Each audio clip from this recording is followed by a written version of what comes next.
What's up? Welcome to Adventures with Ariel, and we're back to my Universal Studios versus Disney World series. If you want to know how I think they compare in theming and atmosphere, keep watching.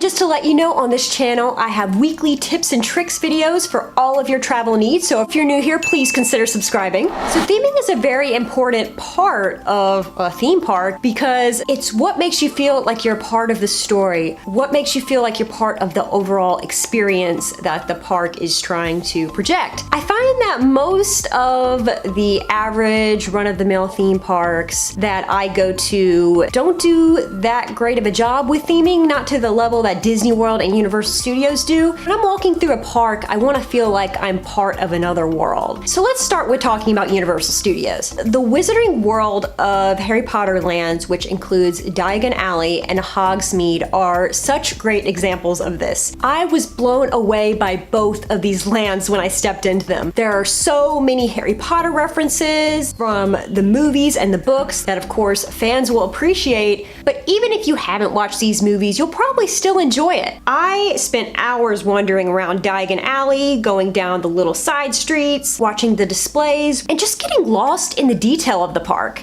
And likewise, places like Marvel's Superhero Island, Jurassic Park, Toon Lagoon, and Seuss Landing are also pretty well done. Not quite as well done, but they're pretty good. And of course, the Lost Continent, which used to be a lot bigger, has been taken over a little bit by the Wizarding World of Harry Potter, let's be honest here. Now, once you get past these lands, the theming isn't quite as prevalent, and Universal Studios Florida gets a bit of a pass on this because it is a studios park. It is more about riding the movies. Even Disney does this with their studio park, Hollywood Studios. You know, the theming isn't quite as consistent there as it is with some of their other parks. But overall, I do have to say, I think Universal Studios falls short of Disney World's four parks. Now, this isn't to say that Disney World is perfect and that everything in Disney World is a thematic masterpiece. You could see that when you see some places like Dinorama, which is essentially a dinosaur carnival. But overall, I think its lands are superior. One of my favorite places to go right now is Pandora, the world of Avatar in Animal Kingdom. It recreates the film's scenery to a T. You really do feel like you're on a faraway planet. Even when you're eating there, even at the quick service restaurant, you still get that feeling. It was a pretty incredible experience, I have to say. You can also see incredible attention to detail and theming when you look at Disney's plans for Star Wars Galaxy's Edge in Hollywood Studios. These places are on par with Wizarding World of Harry Potter, for sure. But at Universal, the overall theme of the parks seem to be a little bit more disjointed. I mean, I love Universal. I love all of the different sections of Islands of Adventure, and I love the ride the movies feel that you get at the other Universal, the main Universal Studios park. But everything doesn't really seem to fit together as nicely as it does with Disney World.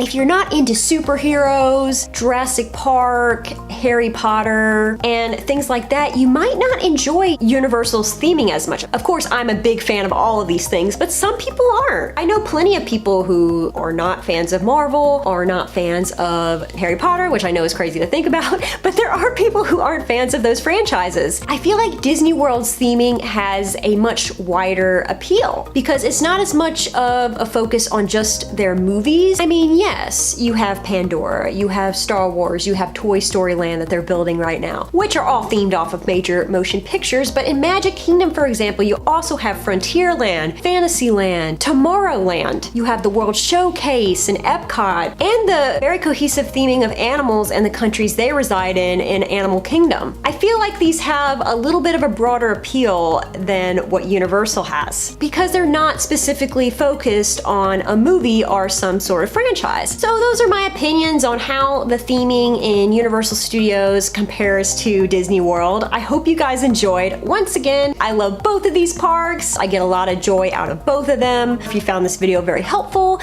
please give it a big thumbs up and be sure to comment down below. And once again, guys, I put out videos like this every week. So if you like what you saw, please consider hitting that subscribe button down there below the video. Click right up there to see me compare the rides of Disney World and Universal and talk talk about how they compare overall. And then click up there if you'd like to see me go over the individual rides of Disney World and Universal and then compare them ride by ride. All right, y'all, thank you so much for watching, and as always, have a magical day.